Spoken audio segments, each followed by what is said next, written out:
ہم اب سمجھ لیں گے کہ عیسائیت میں خدا کا تصور کیا ہے۔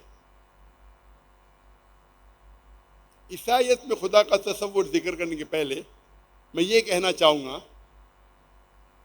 کہ اسلام ایک واحد مذہب ہے، ایک واحد غیر عیسائی مذہب ہے جس کے ماننے والوں کے لیے فرض ہے۔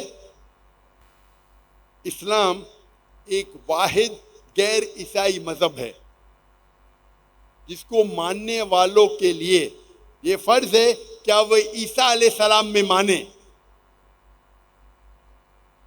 ایک مسلمان ہو ہی نہیں سکتا جب تک اس کو عیسیٰ علیہ السلام پہ ایمان نہیں کہ عیسیٰ علیہ السلام پیغمبر ہے۔ ہم یہ مانتے ہیں کہ عیسیٰ علیہ السلام اللہ کے ایک عظیم پیغمبر ہے۔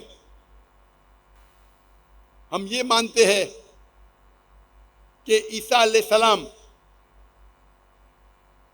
بنا والد کے پیدا ہوئے معجزہ کے ذریعے، جو کئی ماڈرن ڈے عیسائی نہیں مانتے۔